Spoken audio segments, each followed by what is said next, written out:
bakit pag si VP Sara ang inaakusahan, mabilis ang investigasyon, maingay ang gobyerno? Alam nyo, hindi ko maintindihan dito kay Laila de Lima kung bakit napakahilig sa mga bilanggo eh. Ha? Ha?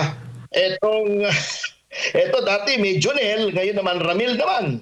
Yung paglantad ho ba o paglalabas ng sworn statement o affidavit ni Ramil Madriaga, yung di umano'y bagman daw ni Vice President Sara Duterte ay lehitimo para po sa inyo. Anong masasabi po ninyo? Alam nyo, lehitimo po yan kung sa lehitimo. Ngunit, makikita po natin dyan ang double standard ng gobyerno. Kita nyo po ha, ganito po yan. Isang tao, itong si Madriaga. Uncorroborated yung kanilang statement, ngunit ginagawa pong basihan para sa investigasyon. Mag-imbestiga ka, fine. Walang problema. Okay? Ombudsman. Kahit nga anonymous, pwede sa ombudsman. Ngunit, yun pong mga testimonya na corroborated, ibig sabihin, hindi lang isang tao nagsasabi. Katulad nung kay Martin Romualdez.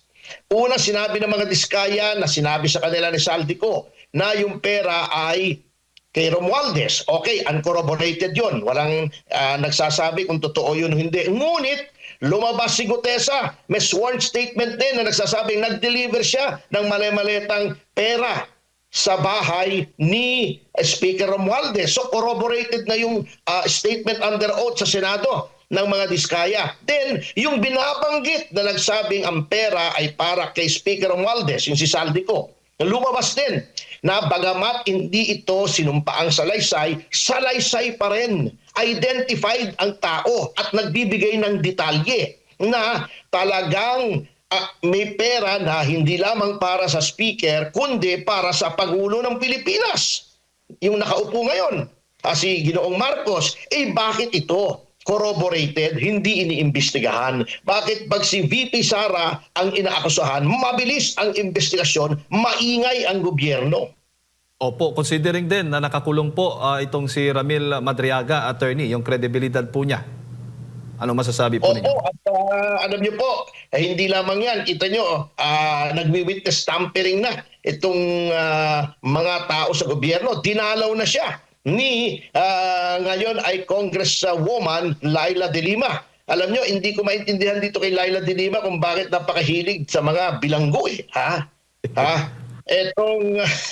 Eto dati may Jonel, ngayon naman Ramil naman. Ramil! Opo, yung huli na lang attorney, bukod dyan kay Ramil Madriaga kasi may mga plunder complaint pang inihain dyan po sa ombudsman laban kay VP Sara Duterte. Ano naman po yung masasabi po ninyo doon sa mga grupong nagsampa na yan? Alam nyo, nakakatawa yung mga grupong yan eh. Pero wag na nating puntahan yung karakter ng mga grupo. Mga kengkoy po talaga yan. Isang paring dating adik, isang pare si Robert Reyes na alam nyo po si Robert Reyes, kilala ko po yan, nakasama ko rin yan sa VACC. Lahat ng issue, sinasamahan yan. Publicity hound yan eh. Gustong-gusto niya nakikita sa television yung pagmumukha niya. Anyway, wag na tayong pumunta sa karakter, sa allegation na lang. Ang daming kengkoy po doon eh.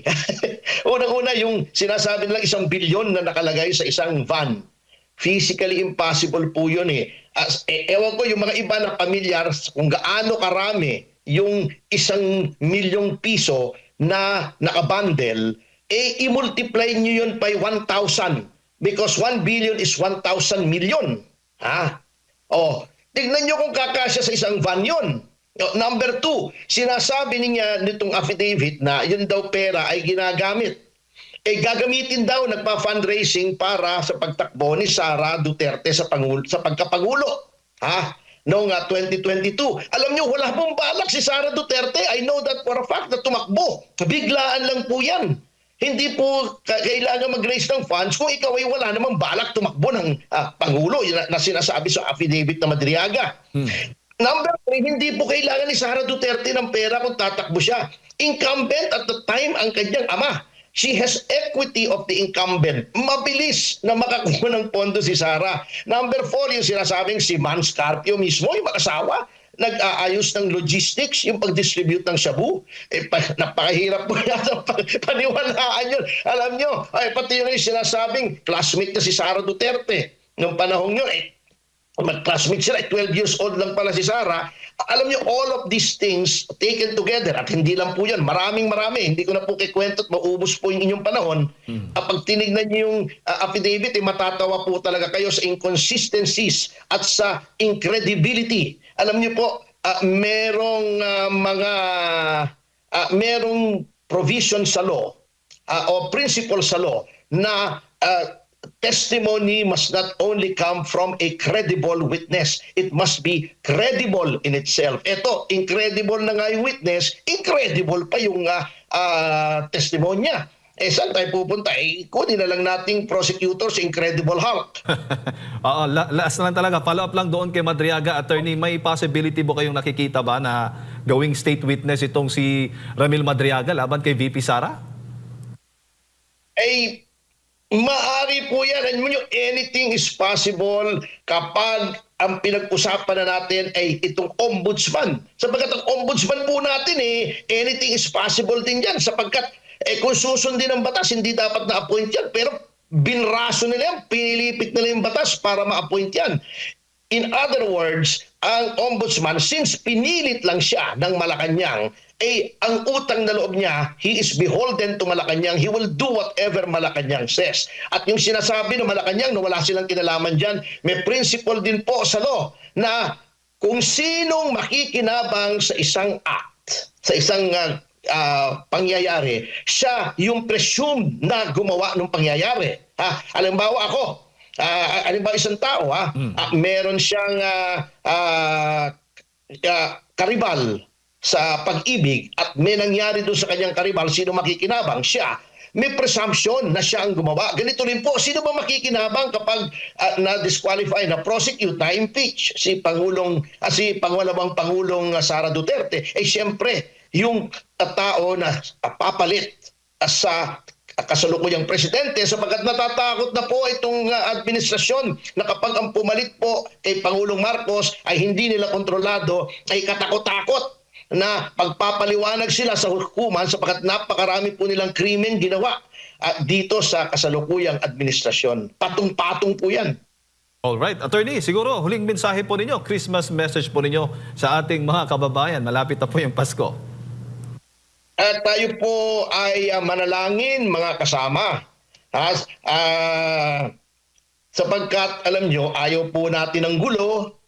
Gusto natin magpalit ng administrasyon. Ngunit sa pamamaraan na within the Constitution, kung hindi naman po magre-resign si Pangulong Marcos, daan nila rin po natin sa panalangin na ito ay umayos. Lalong-lalo na po, I respectfully recommend, Sir MJ, Sir Admar, yung Salmo 109. Ito ay isang dalangin ni David sa mapang-aping mga nasa kapangyarihan na siya ay maganda naman ang ginagawa niya, ngunit siya ay pinagbibintangan ng hindi katotohanan, nagpapalaganap ng kasinungalingan laban sa kanya. Kaya doon po sa talata 8 noong Salmo 109 ay ang panalangin ay humingi ng hustisya at sinabi niya para doon sa mga naghahari-harian yung nasa kapangyarihan na babang-api, ang hiling niya na gawin ay mamatay na sana siyang agad at maibigay sa iba ang kanyang katungkulan. Yun na lang po ang ating ipadalangin.